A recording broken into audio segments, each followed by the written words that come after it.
नमः पार्वती पतये हर हर महादेव। जय शिव शंभु, जय माता पार्वती। प्रिय श्रोताओं, आप सभी को महाशिवरात्रि की हार्दिक शुभकामनाएं। आप सभी पर भगवान भोलेनाथ और माता पार्वती की कृपा सदा सर्वदा बनी रहे। आज सुनेंगे महाशिवरात्रि के दिन महाशिवरात्रि व्रत कथा। तो प्रेम से बोलिए शिव जी माता पार्वती की जय, गौरी पुत्र गणेश की जय, हर हर महादेव। प्रिय श्रोताओं, महाशिवरात्रि का पर्व हर साल फागुन मास की कृष्ण पक्ष की चतुर्दशी तिथि के दिन रखा जाता है। माना जाता है कि इसी दिन भगवान भोलेनाथ और माता पार्वती का विवाह हुआ था। इसी के उपलक्ष्य में हर साल महाशिवरात्रि का पर्व बड़े ही हर्षोल्लास के साथ मनाया जाता है। इस दिन भगवान भोलेनाथ का जलाभिषेक किया जाता है और विधि विधान से पूजा आराधना की जाती है। इसके साथ ही महाशिवरात्रि का व्रत रखा जाता है और व्रत कथा का पाठ किया जाता है और मंत्र जाप और शिव चालीसा भी पढ़ी जाती है। तो आइए पूरी श्रद्धा और भक्ति के साथ भगवान भोलेनाथ और माता पार्वती के श्री चरणों में नमन करते हुए सुनते हैं महाशिवरात्रि व्रत कथा। कथा शुरू करने से पहले इस वीडियो को लाइक करके कमेंट बॉक्स में हर हर महादेव अवश्य लिखें।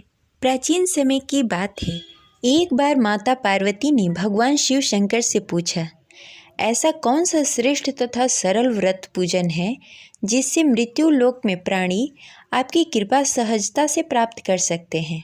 उत्तर में भगवान शिव ने माता पार्वती को शिवरात्रि व्रत का विधान बताकर यह कथा सुनाई। ध्यानपूर्वक श्रवण करें। पूर्व काल में चित्रभानु नामक एक शिकारी था।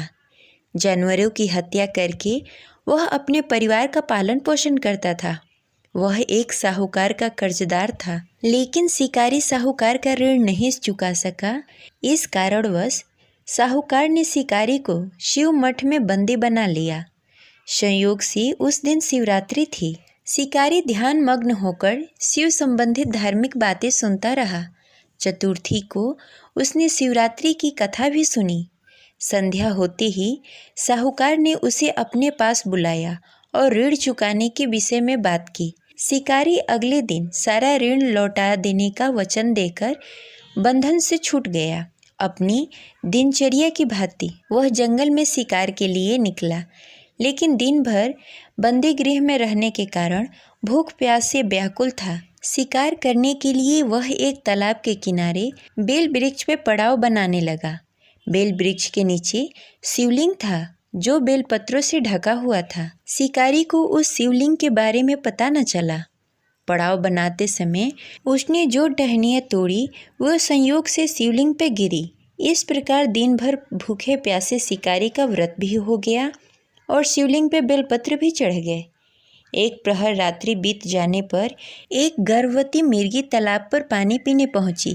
शिकारी ने धनुष पर तीर चढ़ाकर ज्यों ही प्रत्यंचा खींची, मिर्गी बोली, मैं गर्भवती हूँ, शीघ्र ही प्रसव करूँगी। तुम एक साथ 2 जीवों की हत्या करोगे, जो ठीक नहीं है। मैं अपने बच्चे को जन्म देकर शीघ्र ही तुम्हारे सामने प्रस्तुत हो जाऊँगी, तब तुम मुझे मार लेना।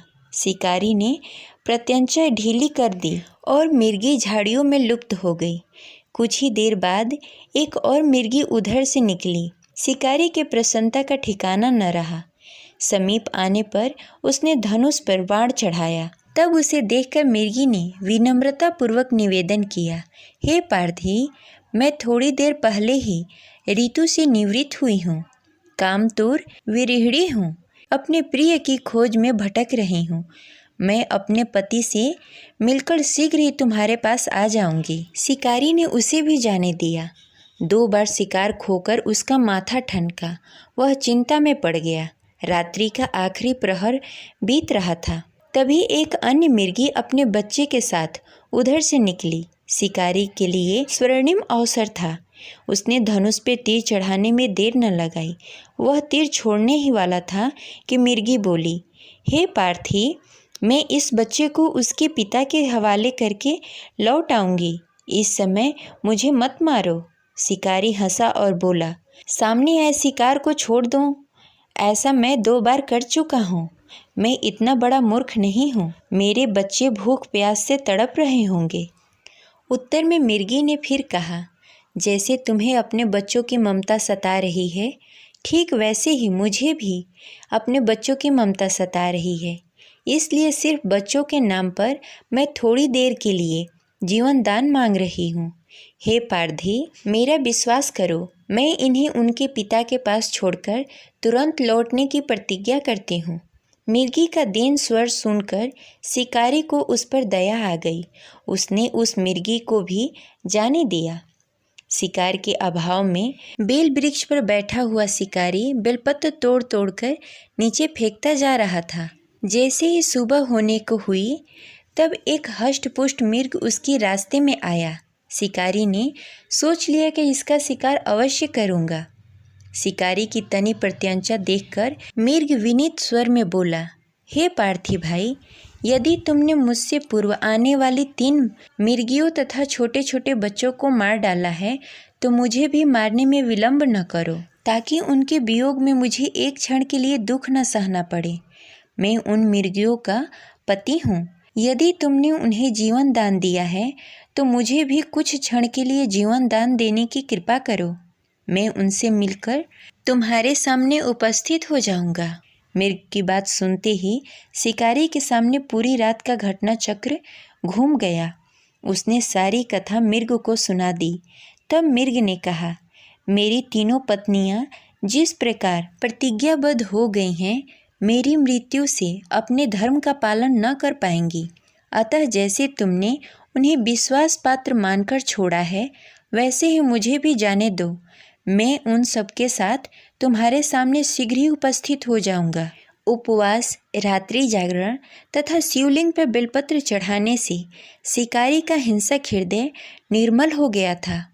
उसमें भगवत शक्ति का वास हो गया था। धनुष तथा बाण उसके हाथ से सहज ही छूट गए। भगवान शिव की अनुकंपा से उसका हिंसक हृदय कारुणी भावों से भर गया। वह अपने अतीत के कर्मों को याद करके पश्चाताप की ज्वाला में जलने लगा। थोड़ी ही देर बाद मिर्ग सपरिवार शिकारी के समक्ष उपस्थित हो गया, ताकि वह उसका शिकार कर सके।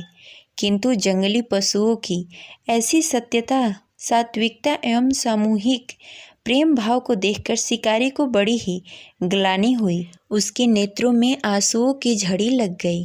उस मिर्ग परिवार को न मारकर शिकारी ने अपने कठोर हृदय को जीव हिंसा से हटाकर सदा के लिए कोमल एवं दयालु बना लिया। देवलोक के समस्त देव समाज भी इस घटना को देख रहे थे।